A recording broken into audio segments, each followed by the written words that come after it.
Tell me about Blue Mountain School. Well, it's a contemplative progressive school. We focus on the social emotional abilities of the child, which means that we work on the whole child and not just the academic framework. And what I love about this part is that it helps with keeping the child or training them to be more mindful about everything about the world, about even which ends up stemming into their academics also. So it helps to promote peace. It helps them to just become a better person, in which in turn, especially helping in this generation, to eventually branch out and just spread the love everywhere else. So what drew you to the school? Like, why are you here? Well, I've been teaching about 10 years. I'm trained in Montessori, and I love the philosophy. However, this is actually the longest place that I've ever worked school-wise, because I felt very sad at many schools that I've worked at because they haven't had the whole child in mind.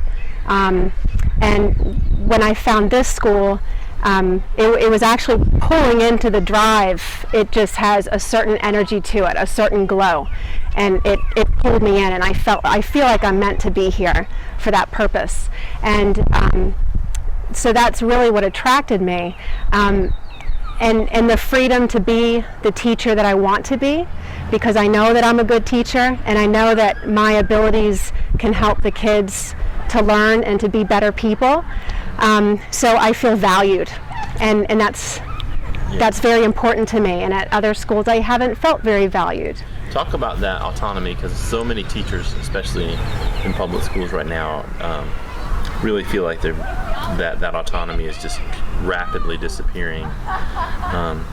What does that mean to you to have that freedom and flexibility that your director gives you, and that the school, the community gives you to do the things that you feel are best for kids? Like, what does that mean to you, and how does it feel to be in an environment like that? It feels incredible, and the reason why is from my experience working with kids is that every child is different.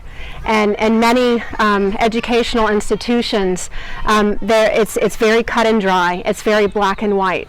But in a place like Blue Mountain School, I can honor each child with where they're at academically, with where they're at socially, emotionally, with even where they're at spiritually. So I'm allowed to exercise that and to honor them so that they can feel the freedom to be themselves and to grow like that too. I saw, like, when I was in your class, the breathing exercises that you do with the kids. Why are those breathing exercises and that sort of those mindfulness exercises that you do with the movement and the breathing, why are they so important, and what role have they played in the climate of the school and in the children's lives? Well, I'm also trained in children's yoga and adult yoga too, and so I'm able to bring those together, and it's beautiful how things have ended up intertwining through my teaching experience with education, and also with bringing awareness to your body and to your mind and to your breath, and how you can learn to have your self-discipline and self-control when you can learn how to start with controlling your breath or controlling your movements. And it doesn't mean to be very very militant about it, but to also have the freedom, but to know that you have personal space and someone else has personal space, and to respect that. So being able to do the breathing exercises, that really helps us to center in the beginning. So whatever happened right before the student came into school, when we do those breathing exercises in the morning, that helps them to bring them to the here and to the now, to inside their body. How are you feeling? Checking in with yourself, and then that way they can be more productive throughout the day. Talk about not only with the students but with the teachers themselves. How is mindfulness integrated with the staff? Is that something that is woven throughout the staff? Is it something that the individuals do on their own? How is mindfulness brought to the staff here? Well, mindfulness is actually one of the things that is helping to keep me here.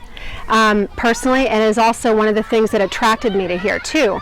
And the reason why is just like I said before, that I feel very valued, and it's not just my experience in teaching, but it's me as a person and my own beliefs, and I'm respected about, you know, whatever I believe or any opinions that I have. So for example, on our staff meetings every Monday, we always begin with a moment of silence. And that moment of silence, it helps us to become centered in what we're supposed to be doing. It helps us to evaluate what we're going to bring to the table at the staff meetings, and to know that we are all going to be heard with whatever we have to say.